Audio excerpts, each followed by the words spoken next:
es hora, ¿por qué no? Gracias, Moni. Estaba esperando así como que, ¡pum!, que se diera el quórum. Se dio, ya estamos aquí. Gracias, Miriam. Gracias, Miguel Ángel López. Y gracias, Miguel Ángel Galeana, Fidel, Luis Argenis y Mauricio. Bueno, César Iván también está aquí. Vamos a concluir este diplomado de manera muy, muy sencilla, como lo hicimos esta semana, de manera muy intuitiva, tratando de futurear. Yo creo que no es malo, está bien, y bueno, pues ustedes más o menos ya han escuchado algunas de las propuestas, ¿no?, que tiene que ver como con la argumentación jurídica del futuro, ¿no? O sea, qué características tendría, esa es la cuestión. Entonces, con eso haremos también una especie como de relatoría, de gran conclusión del curso, ¿no? Nos motivaremos para que esto no sea como un cierre, sino el comienzo de muchas otras cosas. Creo que así tienen que ser los buenos cierres, son así, ¿no?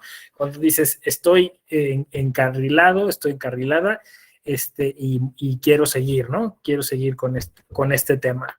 Y se vuelve un área de oportunidad, se vuelve un espacio en el que uno puede empezar a concebirse como alguien que aporta esa materia, ¿no? O sea, de hecho, o sea, yo creo que, o sea, un diploma como el que van a recibir, pues no solo les capacita, ¿no?, sino que además les coloca dentro de un espacio epistemológico en el que pues van a venir a formar parte de esa comunidad. A mí me gusta mucho eso porque de alguna forma estamos también democratizando el conocimiento, ¿no? O sea, es decir, lo estamos llevando a otros lugares y con otros contenidos de los que normalmente y cotidianamente se dan, ¿no? Entonces, les decía yo que íbamos a hablar de la argumentación simbiótica, de la argumentación coexistencial, de la argumentación colaborativa, ¿no? Entonces, les iba a hacer como un poco una especie de articulación de lo que yo visualizo en esa transliteralidad que hay respecto de lo argumentativo, ¿no? O de las argumentaciones que tienen cabida dentro del derecho, ¿no? Y bueno, pues ustedes ya se dieron cuenta que pueden ustedes hablar ese doble lenguaje, ¿no? O sea, sí pueden hablar el lenguaje del argumentólogo, del sistema, del argumentólogo formal, del argumentólogo de la contradicción de normas, pero también pueden hablar desde la argumentación como fenómeno social, de la argumentación como práctica social, y entonces ahí pueden de alguna forma tener como este acercamiento, esta aproximación bilingüe hacia la argumentación jurídica, ¿no? Me parece que aquí se abre una tremenda oportunidad para ligarlo con muchas cosas. Por ejemplo, ya lo dijimos justo esta semana, hay todo un ejercicio de argumentación jurídica en nuestras comunidades indígenas, ¿no? O sea, hay una manera de expresarse sobre sus derechos y es una manera que está en ciernes, ¿no? O sea, que está por conocerse, que está por revelarse, porque es una manera que a diferencia de nuestra idea de argumentación jurídica, es una idea que se construye en lo colectivo y que se construye, como dijimos también, como una especie de hipoteca verde, ¿no? O sea, es decir, se argumenta y siempre quien argumenta tiene presente que tiene que cuidar el entorno, que tiene que cuidar el medio ambiente y que la argumentación no puede ser absolutamente antropocéntrica. Entonces, por ejemplo, esa es un área de oportunidad tremenda, ¿no? Y que me parece podemos trasladar hacia acá. O sea, yo no le veo nada malo que cualquier servidor público, cualquier autoridad, cualquier operador del derecho tuviera esta hipoteca verde, ¿no? O sea, tuviera siempre en la cabeza que cuando argumenta tiene que estar pensando en que es lo que produzca esa argumentación, la decisión que está sugiriendo, pues tenga que ser sustentable, ¿no? O sea, que pueda ser materializable sin dañar al medio ambiente, incluso yo diría sin dañar a otras personas, ¿no? O sea, la argumentación jurídica no puede ser pretexto para fines egoístas, no puede ser pretexto para abusar del derecho, no puede ser pretexto para lesionar a alguien con eso, no sé si me explico, ¿no? O sea, es decir, hay un cambio ahí paradigmático en la concepción de la argumentación jurídica. También creo que se los mencioné, para dejar atrás esa idea no solamente antropocéntrica, sino patriarcal, ¿no? Como si se tratara del duelo entre dos machos alfa, ¿no? Que esto se llama, en la mañana me lo dijeron, se llama mandato de poder. Mandato de poder. Dice que los varones en el mundo occidental estamos obligados a demostrar constantemente que podemos, ¿no? Entonces siempre nos estamos desafiando así, y eso es una cosa que viene pues de nuestra conexión ancestral con algunas especies animales, ¿no? Y entonces resulta que la argumentación jurídica es la enésima muestra de esa lucha, ¿no? De esa lucha viril, por decirlo de una forma, ¿no? Yo tengo la razón, ¿no? Yo tengo la razón y te lo vengo a demostrar en tu cara. Y luego se lo demostró. ¿Y el otro qué hizo? Perdió y se fue a su casa. ¿Qué ganó? El que ganó denostó, aplastó, impuso su razón. Y luego, sí, no sé si me explico más o menos, o sea, no es sustentable, porque estoy seguro que ese que se va cabizbajo, ese que se va con la cola entre las patas, tenía muchas cosas que aportar. Sí, Miriam, adelante. Ahí, doctor, sería como la autodefensa, ¿no? También, que tiene que ver esa argumentación que usted nos está señalando de mandato de poder, pues, entre las personas. La relaciono con la autodefensa, que en épocas pasadas igualmente no importaba si una persona tenía la razón, le asistía el derecho, sino el que argumentaba mejor, el que era más hábil, más inteligente, es el que lograba pues obtener pues algún tipo de justicia. Entonces lo relaciono con ese comentario que usted nos está haciendo de ese mandato pues de poder. Gracias. Exacto, exacto. Y puesto que es mandato de poder, se confunde mucho con si es un poder que se ejerce justificadamente, ¿no? Ajá, que creo que esa es la cuestión de la parte teórica de la argumentación jurídica que más me gusta, ¿no? Porque he estado leyendo un libro maravilloso que se llama Topología de la Violencia, o Topología de las Violencias, de Byung-Chul Han, y entonces en la primera parte estudia a Carl Schmitt, ¿no? Sobre pues todas estas cuestiones del poder, y después va con Walter Benjamin y habla sobre, tiene un nombre eso que Walter Benjamin le llama, bueno, que tiene que ver con la mediación, está bien interesante, así como tecnologías de lo limpio, decisiones de la limpieza, una cosa así, ¿no? Pero bueno, ¿por qué saco a colación a Byung-Chul Han? Porque pareciera que en esos mandatos de poder, o sea, como lo dices tú, el que puede más justifica a través de la argumentación jurídica su poder. No sé si me explico. O sea, la argumentación jurídica se vuelve ancilar al ejercicio de poder, sea o no abusivo. Entonces vamos a suponer, ¿no? Pues es que por ahí hay una empresa, una transnacional que tiene un poder económico tremendo, ya compró a todo mundo, pero pues le toca hacer una consulta previa, le toca llenar permisos, no sé qué, tal, y entonces mandan a su corporativo, a su despacho de abogados por delante, ¿no? Y eso le llaman litigio estratégico, ¿no? Y vamos a argumentar, pero van a argumentar desde su posición de poder, ¿no? Es poder económico que se vuelve luego poder político, que se vuelve corrupción, bla, bla. Y entonces al final, sí, mira, o sea, cumplieron con todos los requisitos, ¿no? Con una prístina argumentación jurídica. O sea, eso lo estoy poniendo en el ejemplo más burdo, más, así, ¿no? Más, ¿cómo podría decir? Pues sí, más elemental, pero hay quizá ejemplos un poco menos claros, ¿no?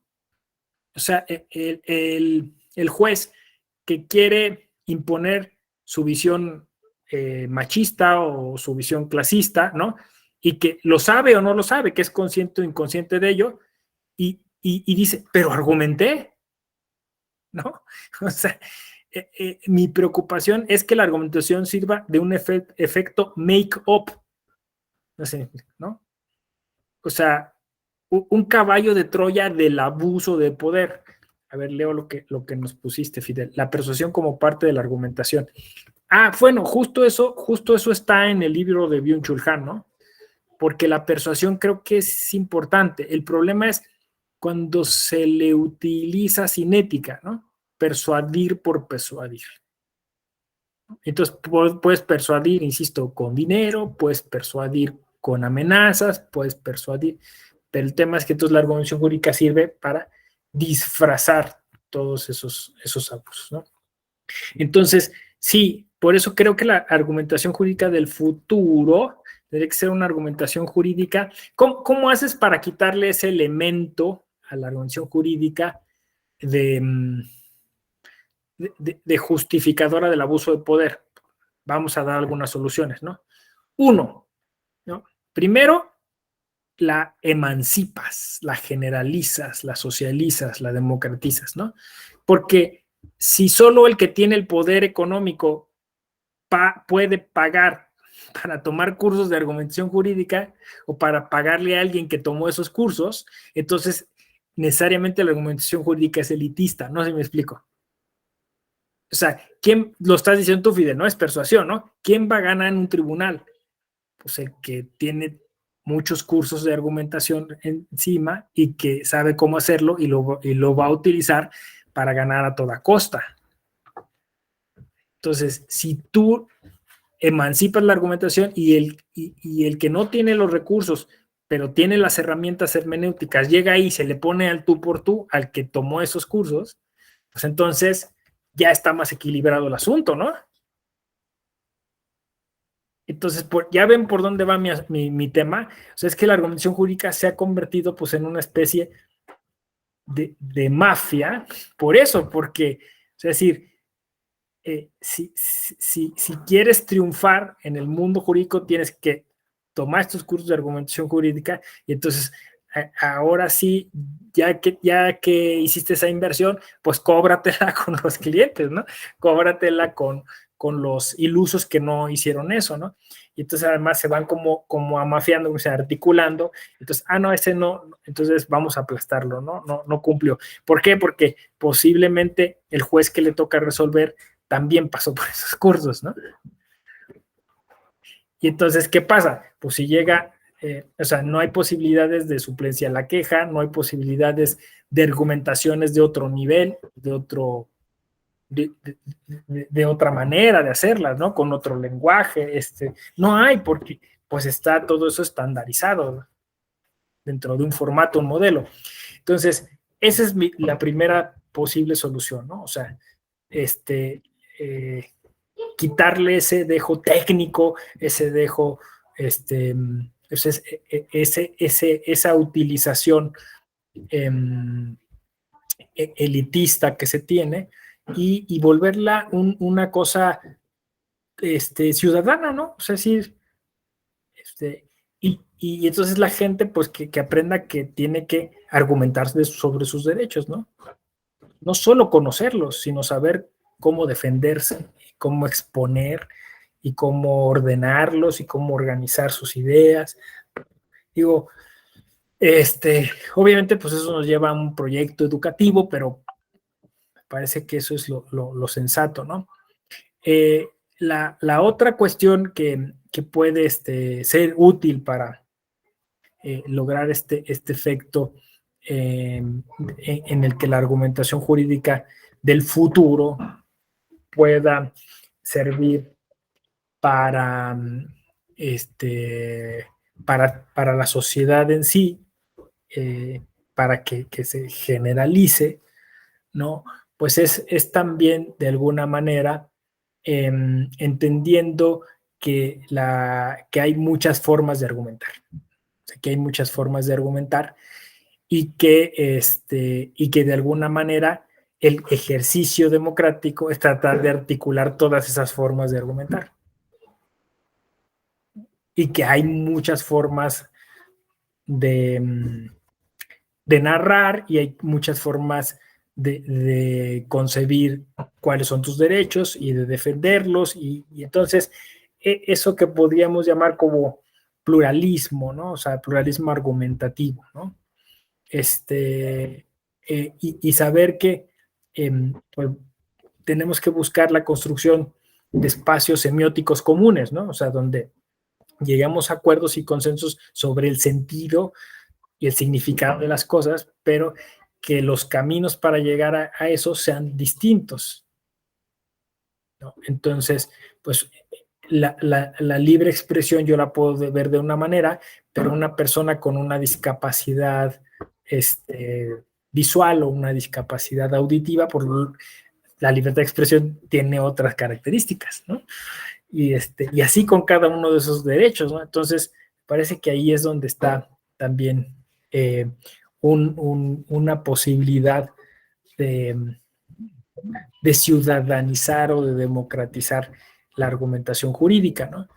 Y yo lo ligaría mucho con todo un proyecto que tiene que ver con la construcción de la sociedad del conocimiento, ¿no? O sea, yo lo ligaría mucho incluso con el uso de las tecnologías, o sea, con la posibilidad de disminuir la brecha digital, o sea, la argumentación del futuro va a ser así, ¿no?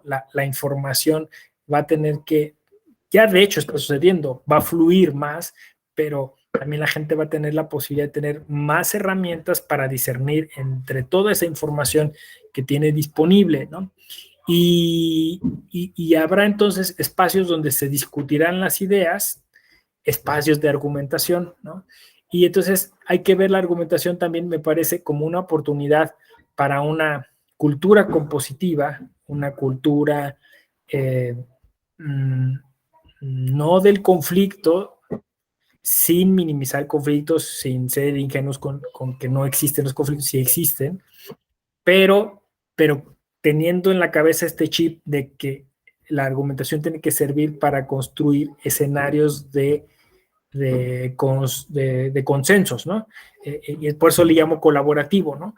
Entonces, más de ganarte, más de demostrarte, de decirte cuáles son las partes falaces de tu argumentación, más bien encontrar cuáles son los puntos en donde podemos encontrar consensos, cosas comunes, donde nos podamos unir, ¿no? Entonces, más como articulación, ¿no? Entonces, pues esto obviamente es todo un cambio de cultura, ¿no? De cultura que llevaría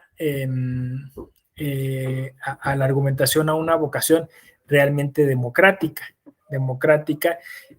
donde pues las personas se conciban a sí mismas como constructoras de ese consenso, ¿no? De esos conciertos de decisiones colectivas. Y yo creo que para allá va, esa es la tendencia. O sea, si vemos, no sé, las consultas, ¿no? Lo que llamamos también democracia directa, ¿no? O sea, es la posibilidad de que yo me paro ahí y expreso mi opinión, ¿no? Participo políticamente. Es más, la participación política es un argumento, es una forma de argumentar, ¿no? Y yo creo que es eso, que si liberamos a la argumentación de esta constante formalista, vamos a encontrar muchas formas de argumentar. por ahí lo dije, y si no, bueno, sí lo repito, y para como reafirmarlo, pongo quizá el ejemplo más radical sobre esto que estoy diciendo, pero cuando los movimientos feministas salieron a las calles y vimos a miles de mujeres en las calles y la gente quiso enfocarse, por ejemplo, en las pintas o en la supuesta destrucción de cosas, ¿sí? No se dieron cuenta que todo, o sea, en términos semióticos, toda esa cantidad de personas en las calles y que todas fueran mujeres, era un argumento constitucional. O sea, era algo que estaba gritando literalmente, algo no está bien, algo tiene que cambiar, ¿no? Era una cuestión muy difícil, de muy difícil lectura, porque no era un escrito, no sé si me explico, ¿no? O sea, eran cientos de libros y protestas e incluso una canción.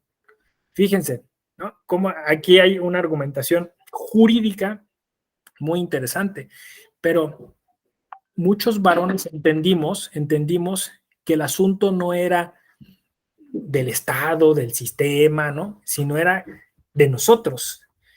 La canción de El violador eres tú tuvo mucha más eficacia en muchos países, una canción, que una reforma constitucional. Porque entonces cientos, si no es que miles de varones pensamos, sí, yo puedo ser el violentador, ¿no? Quizá yo soy el que, ¿y qué tengo que hacer para no serlo, no? O sea, quizá hizo pensar a la gente. Más que, insisto, que vamos a hacer una reforma y aquí vamos a poner la violencia contra las mujeres, que sí está bien, no sé, pero si liberamos a la argumentación de ese contenido formalista, entonces eso otro también termina siendo argumentación. Sí, Fidel. Buenas tardes, doctor. Buenas tardes, compañeros y compañeras. En base a lo que usted menciona, doctor, podríamos hablar que estamos, valga la redundancia, hablando de una argumentación contextual, en el sentido de que, pues de cierta manera está ajustada a un momento, a una temporalidad, y que se basa precisamente en aquellas características básicas como es la identidad. ¿Por qué? Por ser mujeres, ¿sí? Porque es una situación de violencia, ¿sí? Hacia las mujeres, porque de cierta manera hay cierta opacidad en la cuestión legislativa, que si bien es cierto la argumentación jurídica para que esta, desde mi punto de vista, pueda ser demostrable, tiene que ser ajustada a la normatividad, o es la base para poder demostrarla, pero no sé si de cierta manera el ejemplo que usted está tomando podamos decir que es una argumentación contextual, porque es el contexto de las cosas, pues es la manifestación de cierta manera, en este caso de las mujeres, por el abuso que se está viviendo y la opacidad, digamos, en este caso, tanto de la legislación como de la otra parte del Estado, que es el gobierno o el poder. Eso sería mi participación. Gracias, doctor. Sí, no, gracias, Fidel. Mira, digo yo muchas veces en los diplomados que yo sería incoherente e inconsistente si no permitiera que el ejercicio que estoy pregonando, o sea, se materialice, ¿no? Y lo que tú estás haciendo es que se materialice. O sea, yo les voy a confesar o a refrendar mi confesión de que el temario es, ojalá ustedes puedan después constatarlo, ¿no? O sea, es decir, vayan y vean otros temarios de programas de argumentación jurídica en otras escuelas, ¿no? Y se van a dar cuenta que no hay un temario como el que está dando la Escuela Judicial Electoral, ¿no? Porque por ética creemos que tenemos que hacerlo así, ¿no? Entonces les voy a confesar que es un temario que en parte es arriesgado, es temerario, ¿no? En algún sentido, y que incluso a mí me ha pasado estar en un foro con gente experta en argumentación jurídica y decirle estas cosas y ver que en sus ojos hay como pues esa mirada de desafío, ¿no? De reto, pero que el formalismo les pesa más o que el clientelismo les pesa más y entonces terminan diciendo, no, esto no es argumentación jurídica, ¿no? Pero si ustedes, como yo, lo ven, defiéndanlo. O sea, siéntanse parte de una escuela de argumentación jurídica que está haciendo las cosas distinto. Entonces nosotros le pusimos contexto por lo que vimos de la jurisprudencia, ¿no? Pero le podríamos llamar argumentación cultural, por ejemplo, ¿no? O sea, la cultura argumenta, ¿no? O sea, por ejemplo, o sea, estamos ahora en la EGE haciendo un ciclo que se llama semiótica presidencial, ¿no? Y el presidencialismo es un fenómeno cultural que afecta las decisiones políticas, ¿no? O sea, que nos afecta cuando vamos a una elección, que afecta, ¿no? O sea, el presidencialismo tiene una manifestación performativa y transformativa en nosotros, ¿no? Que como abogadas, a lo mejor no alcanzamos a visualizar, pero que yo creo que atisbamos, ¿no? O sea, entre líneas vemos que es así. Entonces, sí, efectivamente, le podríamos llamar que es una argumentación que surge del contexto y quizás le podríamos agregar del contexto cultural, ¿no? O sea, y que tiene alguna conexión con lo que esa jurisprudencia nos decía, ¿no? O sea, a propósito de, pues es que, a ver, voy a argumentar, como dice, ¿no? O sea, en esa jurisprudencia que vimos se refería al contexto cultural de una comunidad indígena, ¿no? Pero aquí quizá cuando me refiero a esto del movimiento feminista, quizás se refiera a un sector numeroso de la sociedad que es el sector de las mujeres, ¿no? Y quizá no es todas las mujeres. Bueno, que curiosamente ese movimiento unió muchos feminismos, ¿no? Entonces, por ahí alguien me decía, es que hablamos mucho de perspectiva de género, perspectiva intercultural, pero falta una perspectiva ciudadana, ¿no? Entonces, a lo mejor hay una argumentación ciudadana. O sea, hay una forma en la que las y los ciudadanos de México entienden las instituciones políticas. Y de ese uso se deriva una argumentación. No sé si me explico. O sea, de esas prácticas es una argumentación fenomenológica, es una argumentación empírica, ¿no? Porque las mujeres en la calle estaban ejerciendo su derecho de asociación y su derecho de manifestación y su derecho de libertad de expresión, estaban participando políticamente. ¿No? Y ahí se pone interesante porque entonces ustedes ya lo vieron, ¿no? Lo vimos a lo largo de este diplomado. ¿Cómo casamos esa argumentación cultural con la argumentación política, con la argumentación jurídica, ¿no? Y entonces dices, híjole, es que no me alcanza lo que el derecho me dice. Necesito de la antropología, necesito de la sociología, ¿no? Necesito de la ciencia política, como estaba diciendo de Byung-Chul Han, ¿no? Entonces, por ejemplo, fenómenos tan interesantes como la elección de 2006, ¿no? O sea, está cargada de muchos tipos de argumentos. Uno de los muchos es la sentencia del Tribunal Electoral. O sea, si ustedes quieren, esto tiene que ver con lo que vimos, con lo que ya se habló sobre storytelling, ¿no? O sea, hay muchas narrativas. O sea, si uno dice, a ver, fíjense, ¿qué pasó en el 2006? Argumente. ¿Sí? Más o menos. A ver, ¿qué pasó en 2006? Argumente. Ese es el examen. Y entonces, uno de los muchos argumentos que puedes decir es, la Sala Superior del Tribunal Electoral decidió y ¿no? Que está bien, pero es uno de las muchas narrativas que se dieron en ese año, no sé si me explico. E incluso el no afrontar las múltiples narrativas de ese año nos tiene a donde nos tiene hoy. ¿Sí? ¿Más o menos? Sí, Jorge, Rodrigo, adelante.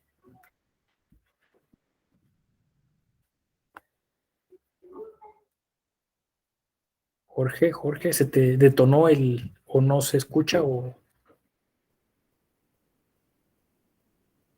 Yo creo que se le activó, ¿va?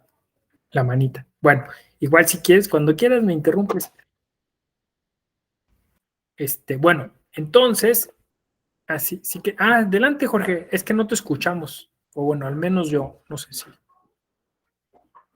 Ya, pues si quieres escribirlo o si quieres arreglarlo, si quieres, sal y vuelve a entrar, a lo mejor así se arregla, o no sé si tienes audífonos, igual luego eso afecta, que algunos aparatos lo leen como audífono con micrófono, y si no, pues lo escribes aquí.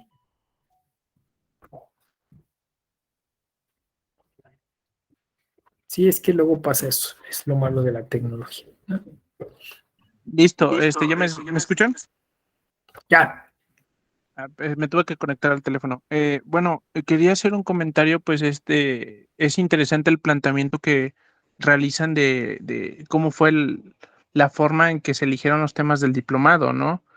Porque es un tema más, pues como se impartió el diplomado en la escuela judicial fue más una cosmovisión de la argumentación, ¿no? Yo así lo percibo, no solamente irnos a la argumentación jurídica, sino al ejercicio de la argumentación para construir a la sociedad. Y mi comentario va encaminado a que la argumentación, como la estamos viendo desde la perspectiva del diplomado, pues tenemos que fijarnos que está muy ligado al ejercicio de la libertad de expresión. Este derecho es muy importante en las sociedades democráticas, ya que ayudan a construir a la sociedad.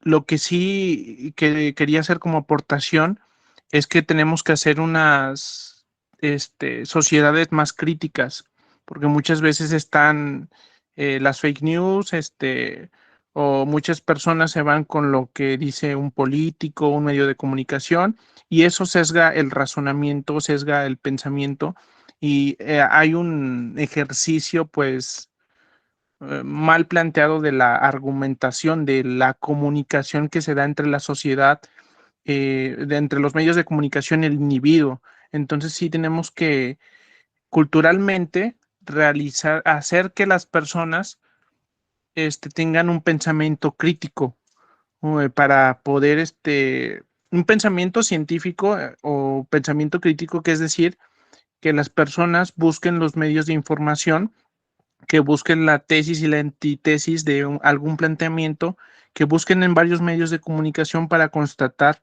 que esa nota periodística, que esa información científica es correcta. Tenemos que llegar a esa cultura porque para que una sociedad prospere. Yo creo que es indispensable el pensamiento crítico en una sociedad. Y pues estos ejercicios como el del diplomado sirven mucho para tener una cosmovisión de la argumentación, porque la argumentación no solamente se tiene que dar pues entre los grupos mayoritarios, sino también tener en cuenta los grupos minoritarios. Y también mi participación va encaminada a que pues sí puede haber una visión antropocéntrica del Estado, pero desde una perspectiva budista, porque eh, el, eh, el budismo no nada más ve al individuo, sino ve a lo que hay alrededor del individuo. A pesar de que también se basa en él, tiene una visión más completa. No sé si esté mal mi planteamiento, pero pues el budismo es muy, muy bonito en ese aspecto, que tiene una cosmovisión del hombre con la naturaleza, el hombre con su entorno. Y yo creo que lo hemos estado platicando esta semana y yo creo que todo lo que sume a una visión, tú empezaste muy bien diciendo, necesitamos pensamiento crítico, ¿no? Hoy en la mañana en la UNAM estamos hablando de pensamiento situado, ¿no? Que tiene que ver con lo que ahorita Fidel también desarrollaba a propósito del contexto, ¿no? Entonces, como lo dice Graciela Maturo, pensamiento situado es a partir de mi existencia, ¿no? Es ontológico, o sea, a partir de lo que soy y en donde estoy, ¿no? y con las circunstancias en las que me encuentro. Entonces, las circunstancias en las que nos encontramos, en parte somos occidentales y en otra parte somos muy distintos, ¿no? O sea, tenemos algo de no occidentales. Entonces, eso dices, pues hay que explorar, ¿no? O sea, ¿qué otras narrativas hay, ¿no? Esto, el budismo, ¿no? Yo decía el pensamiento de nuestros pueblos originarios o la filosofía prehispánica, o sea, todo lo que nos sume y sirva para construir mejores propuestas, ¿no? Para generar mejores maneras de organizarnos socialmente y llegar a acuerdos, pues creo que sirve, ¿no? Entonces, sí me parece interesante y es lo que intentamos hacer, o sea, y en este momento yo les estoy también de alguna forma pasando la estafeta, no sé si me explico, o sea, para que ustedes sigan desarrollando estos temas y le sigan poniendo nombre y sigan conectando con cosas y sigan haciendo crecer esta idea de argumentación jurídica distinta, ¿no? Y efectivamente no nos quisimos quedar con lo típico, con lo tradicional, ¿no? Con lo clásico. Y además hicimos un ejercicio también respecto de cómo el tribunal venía haciendo las cosas, ¿no? O sea, no decimos, ¿cómo lo están haciendo en el Tribunal Constitucional Español para que aquí lo haga el tribunal? No. ¿Qué está haciendo el Tribunal Electoral en México? ¿Qué ha hecho el Tribunal Electoral? Y de ahí podemos deducir un tipo de argumentación. Seguro donde ustedes están hay espacios en los que hay argumentación, pero la gente quizá no es consciente, ¿no? Entonces, en la medida que tomas conciencia, puedes mejorar tu forma de comunicarte con los demás. Esa es un poco esa idea. Pues qué bueno que te animaste a hablar, Jorge Rodrigo. Entonces, esa ha sido la idea de este diplomado, el cual, pues, también pues, tuvo la intención de que estuviera variado y diversificado en cuanto a los docentes. En este caso, pues, me tocó a mí tener un papel un poquito más protagónico, por decirlo así, a veces no, y seguro pues habrá resultado o sea, habrá tenido resultados distintos a los de otro grupo. Yo la verdad lo disfruté mucho. O sea, como que se me hizo una sana costumbre, al menos esta semana, conectarme a esta hora para poder saludarlas y saludarlos. No sé si ya tienen el libro de Argumentar de otro modo los derechos humanos. A ver, déjenme veo su cara. ¿Sí lo tienen? ¿No lo tienen? ¿No? Argumentar de otro modo los derechos. Bueno, se los voy a regalar. En este momento lo estoy poniendo aquí, totalmente gratuito y descargable. Y ahí está más condensada la propuesta, ¿no? Ahí está como pues más desarrolladas algunas de estas ideas. Son solo algunas, seguro a ustedes se les ocurrirán muchas otras cosas que podemos decir sobre la argumentación jurídica, y ese es con lo que siempre yo cierro los cursos de argumentación jurídica, ¿no? Es decir, busquen ustedes su propia metodología, analicen cómo se hacen las cosas, ¿no? Busquen ustedes su propia manera de argumentar. Y con esto incluso decir, ya lo he dicho, pero porque falta una argumentación jurídica desde lo latinoamericano, desde lo mexicano, y falta una argumentación jurídica desde lo femenino, ¿no? Entonces ya eso sería distinto si alguien dice, yo voy a empezar a pensar, reflexionar cómo es que argumentamos las mujeres, ¿no? Y cómo argumentamos las mujeres en este aspecto, en este sentido, decíamos en la mañana, alejándome y acercándome al cliché o al rol, ¿no? Porque, claro, podríamos decir, es que las mujeres argumentan en función del rol de cuidado que les hemos asignado, ¿no? Es decir, argumentan de manera más holística que los hombres, porque las mujeres pueden concentrarse en varias cosas, pero quizá eso es seguirles asignando un rol que estamos pensando nosotros, pues también de alguna manera cambiar, ¿no? y ahí, y en esa reflexión hay ya una aportación distinta, ¿no? Porque hoy, insisto, no hay una argumentación de género, argumentación jurídica de género, no la hay, ¿no? Por las características patriarcales de la propia argumentación jurídica. Entonces, esa era la idea, de pasarles la estafeta, decirles que se puede, que busquen ustedes sus rutas, que busquen sus itinerarios, que anoten en un diario, ¿no? Cómo son, y que se sumen, vamos a decir, a esta cruzada, ¿no? Por generar una argumentación jurídica más humana, más coexistencial, más colaborativa, ¿no? Menos del lado del poder político, menos consumista, ¿no? Así esa sería la idea. ¿Cómo ven? ¿Preguntas, sugerencias, quejas? Nada. Felicitaciones. ¿No? Bueno, pues miren, es este viernes y está planeada que pues, esta clase final sea de una hora, ¿no? La idea es eso, concluir, cerrar, despedirnos y como decía yo, quizá no cerrar del todo, sino dejarles muchas preguntas y muchas dudas sembradas para que a partir de aquí inicien un camino propio e independiente, ¿no? Esa es una buena clase, ¿no? Cuando los estudiantes superan al maestro. Mauricio, adelante. ¿Sí se escucha?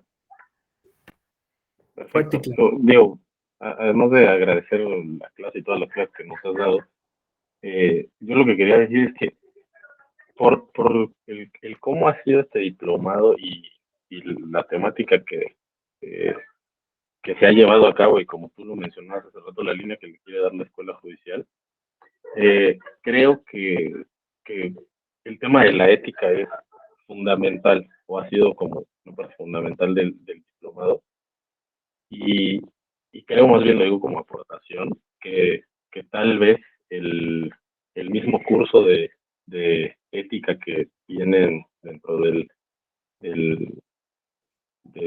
los cursos que da la escuela judicial debería de ser una parte de este diplomado, ¿no? Como de los cursos que tienes que hacer durante el diplomado, que tendrías que concluir durante el diplomado, porque sí hay una parte fuerte y fundamental de ética en todo lo que se está haciendo aquí, porque como tú dijiste, no nada más es la parte de la argumentación, sino una argumentación que esté enfocada como hacia no argumentar solo por ganar, ¿no? Sino a ir sobre conceptos, no quisiera decir del bien, pero pues sería, sí, un poco, ¿no? Y es todo. Y Mauricio, fíjate que ahorita que nos estábamos también platicando, yo pensé eso, ¿no? Dije, a lo mejor también, porque es otro diplomado, el de pensamiento crítico, ¿no? Habría que incluir, ¿no? Y es otro diplomado, el de ética, ¿no? Intentamos que sean temas, o sea, que sean transversales, ¿no? Por ejemplo, el tema de la interculturalidad lo encuentras aquí, lo encuentras en otros diplomados, ¿no? Quizá efectivamente tuviera que estar mucho más presente el tema de la ética y la argumentación. Hay una intrínseca relación, por ahí también hay un librote más bien, de 800 hojas de la Corte que se llama así, Ética, Argumentación y Cine, ¿no? También si quieren se los regalo. Les voy a decir en qué sirve ese. Argumentación. Sí.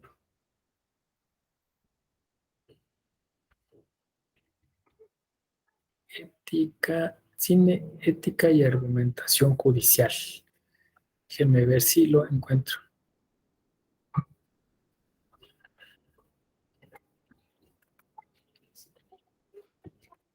Bueno, aquí nada más que creo que hay que darse de alta en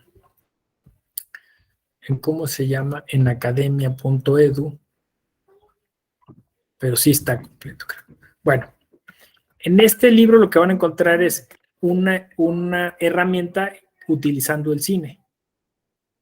Entonces, hay unas fichas y entonces ustedes pueden experimentar, ¿no? Bueno, vemos tal película y entonces aplicamos la ficha de trabajo y entonces argumentamos y tenemos en cuenta estas cuestiones éticas a partir de la visión de esta película, ¿no?